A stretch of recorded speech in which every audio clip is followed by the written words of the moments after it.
गुजरात में चुनावी नतीजों के पहले कयासों के बाजार में एक चिंता खूब तैर रही है। वो सवालों और उलझनों के लिफाफे में कैद है। सवाल ये कि ये जो पहले दौर की वोटिंग में वोट प्रतिशत कम है, यानी वोट के लिए कम लोग निकले हैं पिछली बार के मुकाबले, इसमें कयास ये लगाया जा रहा है कि आखिर किस पार्टी को होगा इससे नुकसान। क्योंकि ट्रैक रिकॉर्ड कुछ ऐसा है कि जब जब वोट प्रतिशत घटा है तब तक बीजेपी की सीटें घटी है, लेकिन बीजेपी ये कह रही है कि ऐसा कुछ नहीं है, हमारे वोटर निकले हैं, ये तो दूसरे पार्टी के वोटर्स थे जिनको पता था कि बीजेपी जीतने वाली है, इसलिए वो घरों से वोट डालने के लिए नहीं निकले हैं। आइए आपको दिखाते हैं आखिर क्या मायने हैं इस बात के कि पहले दौर की वोटिंग में वोट प्रतिशत घटा है। गुजरात में पहले चरण के मतदान के बाद सबने कर दिया अपनी अपनी सरकार बनने का दावा। પણ ચૂંટણીમાં ગઈકાલે જે મતદાન થયું છે કચ્છ, કાઠિયાવાડ અને દક્ષિણ ગુજરાત, એમાં કોંગ્રેસે જ નક્કી કરી દીધું છે કે ભારતીય જનતા પાર્ટી જીતી જશે। गुजरात में बहुमत आएगा, हमारी सरकार बनेगी। जो हमारी प्रेडिक्शन है उसमें कांग्रेस 0 से 1 है और आम आदमी पार्टी कल वाला फेज जीत चुकी है। दूसरे चरण की 93 सीटों पर मतदान से पहले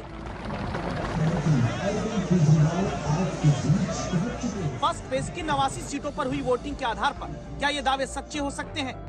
सवाल के पीछे की वजह समझिए। चर्चा की पहली वजह ये, पहले चरण में गुजरात में 63.14% वोटिंग हुई।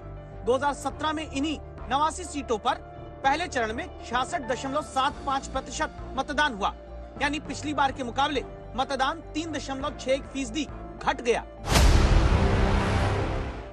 दूसरी वजह चर्चा की ये, 10 साल की सबसे कम वोटिंग पहले चरण में गुजरात में हुई। चर्चा की तीसरी वजह ये कि 2012 के पहले चरण में मतदान 2007 के मुकाबले बढ़ा था तो बीजेपी की सीट भी बढ़ गई थी। 2017 में पहले चरण में मतदान घटा था तो बीजेपी की सीट घट गई थी। इस आधार पर विपक्षियों के मन में लड्डू फूट रहा है। विरोधी दावा करते हैं 2022 के पहले चरण में वोटिंग प्रतिशत गिरा है तो बीजेपी की सीट भी घट सकती है। अब जरा यहाँ पर दो दावे सुनिए। हम एक ऐतिहासिक मार्जिन के साथ पुनः गुजरात में सरकार बनाने वाले हैं। कल का मतदान इसी बात का संकेत है। पहले राउंड वोटिंग के लिए गुजरात की जनता का मैं विशेष आभार और अभिनंदन करती हूँ। गांधी खानदान धूमिल सा था गुजरात की इस धरा से, और कहीं ना कहीं शायद उन्होंने इस चुनाव का ही बहिष्कार किया है पूर्णतः। और इसीलिए कल जब आपके जितने भी मीडिया के मित्र हैं वो जिस भी पोलिंग बूथ पर गए, आपको हर गुजराती के मुख से भाजपा के अलावा और कोई राजनीतिक दल का नाम सुनाई नहीं दिया। 60% से ज्यादा वोटिंग हुई है और मेरे ख्याल में दो तरीके हैं। एक तो हम मानते हैं कि अगर बम्पर वोटिंग हो तो सरकार के खिलाफ होता है। आमतौर पे माना जाता है कम वोटिंग हो तो सरकार के हक में माना जाता है, लेकिन यहाँ उल्टा है। भाजपा के जो कार्यकर्ता थे पहले वो लोगों को घरों से निकाल के वोट डलवाते थे। कल उन्होंने ऐसा काम नहीं किया। कल उन्होंने घरों से निकाले नहीं लोग, इसलिए वोटिंग में कमी भाजपा को नुकसान है। और कल की जो हमारी प्रेडिक्शन है उसमें कांग्रेस 0 से 1 है और आम आदमी पार्टी कल वाला फेज जीत चुकी है। अब आपको ये समझना जरूरी है, क्या कांग्रेस के साइलेंट रहने से गुजरात में समीकरण बदल सकते हैं? क्या वोटिंग पहले चरण में भले घटी हो लेकिन बीजेपी का वोट नहीं घटेगा?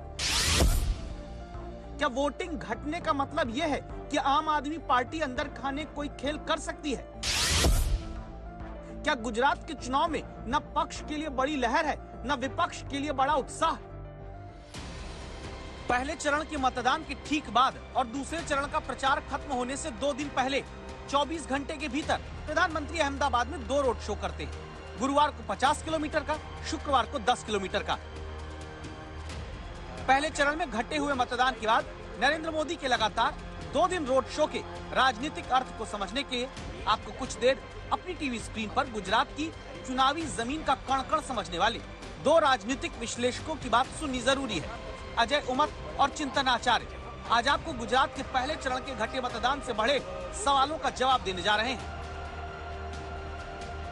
जैसे सवाल नंबर 1, क्या गुजरात में पहले चरण में 2017 के मुकाबले 3% से ज्यादा वोट इसलिए घटे क्योंकि ना तो सत्ता से बहुत संतुष्ट जनता के मन में है और न ही विपक्ष के प्रति कोई बहुत बड़ा उत्साह। गुजरात चुनाव को लेकर यहाँ की जनता में कोई उत्साह पहले से नहीं था। जब से चुनाव डिक्लेयर हुआ तब से देखिए निरुत्साह का वातावरण है, वो मुझे लगा कि लोगों में है। तो शायद लोगों में ये भावना नहीं है कि एक पार्टी जो है काफी सालों से शासन कर रही है उसको लगातार हम वापस चुनाव जिता कर ले आए, ये एक जो जज्बा है वो भी नहीं है। या फिर वो भी नहीं है कि इतने साल बहुत हो चुका, अब नया परिवर्तन चाहिए, कुछ और पार्टी आए और हमको नई दिशा में ले जाए। तो ये वाला भी जो एक एंथुजियाज्म होता है, जो उत्साह है, वो भी नहीं है। तो इस पूरी चीज़ों में मैंने देखता हूँ कि मिला जुला जो रहा उसको लेकर थोड़ा ल्यूकवार्म रिस्पॉन्स जो बोलते हैं हम लोग, वो मिला और इस वजह से चुनाव में जो मतदान की प्रतिशत जो है वो कुछ गिरी है। सवाल नंबर 2 ये कि त्रिकोणीय चुनाव के बावजूद पहले चरण में मतदान क्यों बढ़ा नहीं।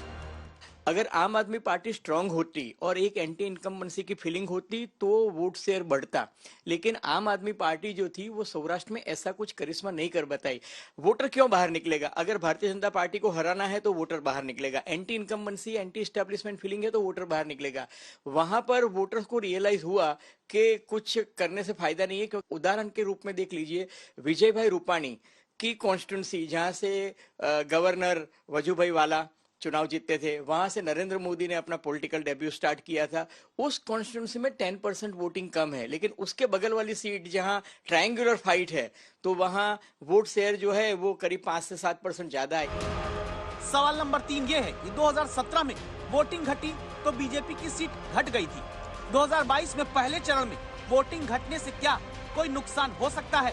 17 में ये था कि पाटीदार जो है सीट्स, ऐसी कुछ 36 सीट्स है सौराष्ट्र और कच्छ की मिला के, उसमें ये मुद्दा था कि उनका एक साइक बन गया था कि उनको ये रूलिंग पार्टी है उसको वापस नहीं लाना है। तो वो एक जज्बा था, लेकिन कहीं शहरी जो इलाके हैं वहाँ से बीजेपी ने रिकवर करके अपनी सत्ता हासिल तो कर ली 99 सीट लेकर। लेकिन वो जो जज्बा था सौराष्ट्र में पाटीदारों में स्पेशली मैं कहूँ तो, फिर कुछ दलित इलाके थे वहाँ पर ऊना के फ्लॉगिंग इंसिडेंट की वजह से वहाँ पे भी नाराजगी थी। जो कोस्टल बेल्ट है सौराष्ट्र का, जहाँ पर कोली जो यहाँ के मछुआरे कम्युनिटी है, उनके भी बहुत सारे प्रश्न थे डीजल के दाम को लेकर, कुछ इश्यूज थे सरकार के साथ में। तो वो भी काफ़ी नेगेटिव नैरेटिव वहाँ उस वक्त चला था। तो उन्होंने कुछ ऐसा अपनाया था, साइकोलॉजी डेवलप किया था कि एंटी एस्टेब्लिशमेंट या फिर एंटी इनकम्बेंसी वाला जो था वो बना हुआ था मूड, तो सरकार के खिलाफ में मतदान किया जाए, मतलब बीजेपी के खिलाफ में। वो इस बार इतना इंटेंस नहीं है, तो उस वजह से जो वो जज्बा था कि इस सरकार को बाहर निकालना है, किसी नई पार्टी को मौका देना है, वो वाला मुद्दा इस बार गैर मौजूद रहा। पहले चरण के मतदान में जो वोटिंग प्रतिशत है उसमें कटौती हुई है। कहीं ना कहीं ये माना जा रहा है कि जो मतदाता है वो काफी निराश थे, क्योंकि ना परिवर्तन की लहर थी और ना ही उम्मीद थी उन्हें कि विपक्ष जो है वो सत्ता में आ सकता है जो परिवर्तन के लिए वोट डाले। हालांकि देखना दिलचस्प होगा 8 तारीख को कि सौराष्ट्र और दक्षिण गुजरात, जहां पे 2017 में पाटीदार आंदोलन और दलित आंदोलन की वजह से ज्यादा मतदान हुआ था, वहां पे इस बार के चुनाव में क्या नतीजा आता है। कैमरामैन अनिल जायसवाल के साथ गोपी घांगर, अहमदाबाद, आज तक।